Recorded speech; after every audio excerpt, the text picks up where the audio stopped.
Welcome to Intro Paradiddles. In this module, we're going to learn the what, why, and how of paradiddles. By the end of this, I would want you to understand why we might use this, what a paradiddle is, and I'm hoping that you'll also be able to extrapolate the things that we talk about so that you'll also have a further understanding of what a rudiment is just as a principle. And we're going to learn how to play paradiddles with good technique, and I also want you to have an idea of how to add practical application to your paradiddles. This is going to be a great lesson for anybody who is completely brand new to paradiddles and has no idea what they even are, or for even somebody who knows what a paradiddle is, but maybe the concept of the paradiddle sits in an unused box within their playing. And when they come to the drums, they don't use the paradiddle and they've never found a practical use for it at all. So with no further ado, let's get into what the paradiddle actually is. So the first thing you have to understand is that paradiddle, like the actual name itself, is based off of what I would consider percussion slang. And so the word para is indicating a pair of singles. Para. Para. It could be right hand or left hand lead. And then diddle is again percussion slang for a double. Diddle. Diddle. And again, this can be right or left hand. So when we are saying the word paradiddle, we're talking about a pair of singles and a diddle. So when you think of a paradiddle, and I'm sure you've seen this written out before, you have right, left, right, left, left, right, left, right, left, left. And that looks like this big, scary chain of strokes. But if you actually understand what we're talking about, we're actually mixing two rudiments that we already have called single strokes and double strokes. And what we're doing is we're mixing them at a 50-50 ratio. And what this looks like in practicality is paradiddle. Paradiddle. Paradiddle. Paradiddle. And when you mix them all together, you get paradiddle, paradiddle. Paradiddle, paradiddle. And congratulations, that's what a paradiddle is. Good luck. See you in the next one. Just kidding. No, that's a joke. So is that everything? Is that the entire picture? No. There's really, in my opinion, 3 components to every single rudiment. And the first one is just the sticking. What order do our hands actually land in?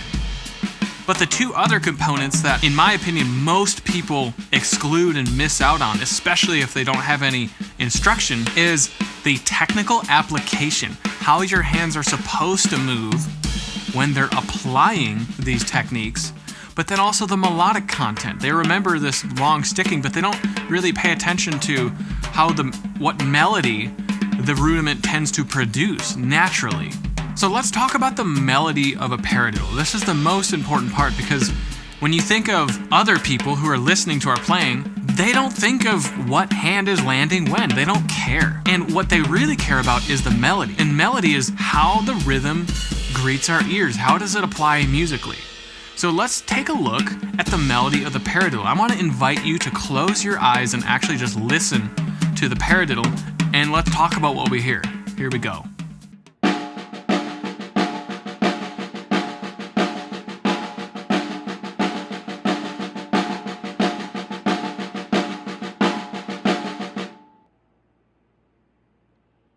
And after you listen to it, you end up having kind of a melody that sounds like this.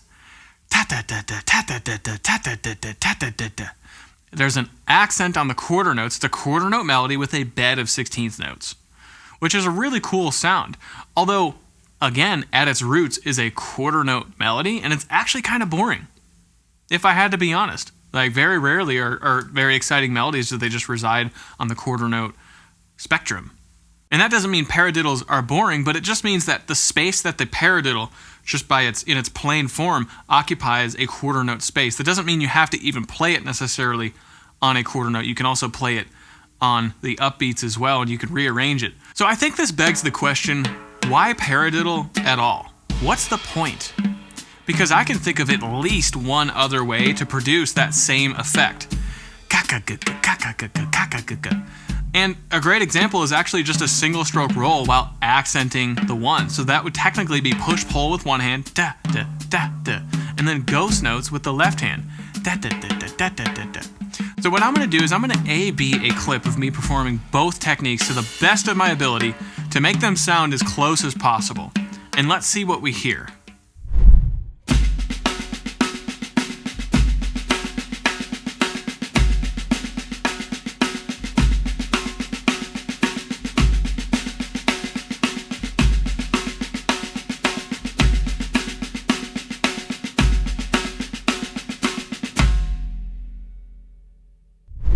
So most often when I observe this, there's not a huge difference, but there is a slight difference. You might notice that the paradiddle feels a little maybe smoother, maybe bubblier.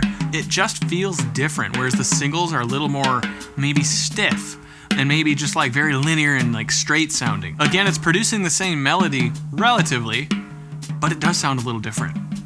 And so that difference might be why you would choose a paradiddle. A more utilitarian reason why we might choose a paradiddle is because it's going to be switching the lead hand. The whole time your lead hand is switching. So that's a very basic utilitarian function. And I can actually think of one immediate practical example as to why you would want to switch your lead hand, which is, as you know, the drum set spans left to right, and there's things that your right hand cannot reach as easily as your left, and vice versa. And so a real simple one is if you're filling down the toms, say there's a crash on the left-hand side that you need to hit and you're all the way on the right with your floor tom, well, instead of crossing over and swinging, you might, if you're proficient with a paradiddle, you might add a diddle and then crash with the left hand to keep things uncluttered in the center. Another reason why you might want to add a paradiddle, or any diddle for that matter, doubles allow a little bit of extra time for your other hand to move. Mobility, essentially. The last reason I think there's a purpose for playing paradiddles is it's kind of like a hand tongue twister. How many times do you hear the professional drummer tell you he warms up with paradiddles, singles, doubles, and paradiddles? And the reason why we're all gravitating towards paradiddles is because it's the same reason why an actor might do tongue twisters before he goes and performs. Is because it just warms up your mouth with something that's kind of challenging and weird and awkward to play. So now that we know what the paradiddle is, and we know roughly why we might use a paradiddle, let's talk about how to execute the paradiddle with good technique. The first thing you need to understand anytime you talk about technique is most of technique is planning for what's ahead. And what that means in the case of the paradiddle, with the switching of the leading hands, is you need to be applying upstrokes strategically to prepare the other hand for what is to come. And you'll see I have this diagram where you will notice that the right hand is going to be coming down while the left hand is going to be going up on the ra of the paradiddle. Para. Para. And so what we're going to do is we're going to take sequential steps through the paradiddle so we can begin mastering this technique. I'm going to tell you right now, do not rush the process. Give this plenty of time. I'm going to go through this in a lesson format that's condensed, but you have to unpack this over the span so your muscle memory has time to take over. So take your time on each one of these steps. Take at least a day to work through each one of these steps. But the first step is just the para. Let's work on the para. It's very important that we apply a downstroke and then an upstroke in a seamless, integrated fashion. Para. Para. Para. Para. Speed it up. Para. Para. Para. Para. Once this feels comfortable, you can move on to the next step. As we move forward, don't forget what you practiced prior. So if we move to step 2 where we're adding the diddle, don't forget to keep the upstroke with the other hand. So we're constantly building off of what we practiced in the last step. As I said, the next step is to add the diddle. So we're going to go para, diddle, para, diddle, para, diddle, para, diddle. As you get more proficient, close the gap. Paradiddle, paradiddle, paradiddle, paradiddle. Something else I'm going to encourage is that you actually work on one hand at a time. Go through the process, get it going one way. Once we've gotten good at doing the paradiddle, we need to add the next down. So what we're going to do is we're going to go paradiddle down, paradiddle down. And I actually call this a paradiddle 2. Because if you play it off of the 1 in any given measure, you're going to go da da da da da, paradiddle 2, 1E and a 2. So I'd call this a paradiddle 2. It's not to be confused with the second inversion of the paradiddle. And practice this until you get good at it. It should feel like one motion. Once you've gotten good at doing paradiddle 2, say from right to left, go back to the top, go to the beginning of this process, and work it going left to right. Again, going through paradiddles, there's one other really great feature to the paradiddle is you can't get very far without leading with your left hand. It's a great strength builder for your left hand. And everything you do with the right, you're going to have to be able to do it with the left in order for this to work. So the next step after you get really good at doing a paradiddle from one beat to the next, da-da-da-da-da, da-da-da-da-da, you can do it with both hands. You need to begin learning to switch between those two modes quickly, because that's what repeated paradiddles are, is you're just switching rapidly without pausing in between. So you need to begin linking those, and the best way to start is just do one paradiddle to the left, switching your lead hand, and then go the opposite direction with a pause in between. Da, da, da, da, da. And then left to right. And then when you start to get really comfortable, we're going to merge them together. Right to left to right. And I call this a paradiddle 3 because, again, played off of the 1 in time, this is going to set you up to land your last note on 3. Paradiddle, 2-a-diddle, 3, 4. 1E and a 2B and a 3, 4. 1E and a 2B and a 3, 4. At this point, once you can do that fairly cleanly, maybe switch the lead hand, so go left to right to left. But at this point, you're probably about ready to just play them in perpetuity. And that's a great place to be. Congratulations. When you get to that point, you understand the basics of the paradiddle. Now, don't stop there, because again, if you only play the paradiddle in isolation, you're going to be stuck with this useless junk of information that doesn't come out in your everyday playing.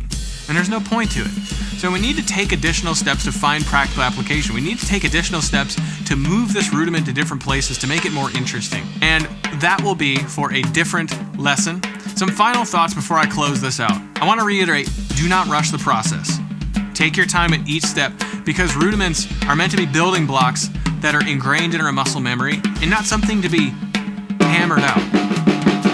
Secondly, I would encourage you to approach this and learn this on the practice pad, because the drums are very distracting, especially when you're just starting this. Make sure you're focusing on good fundamentals. And lastly, add time later on so you can focus on the technique early on.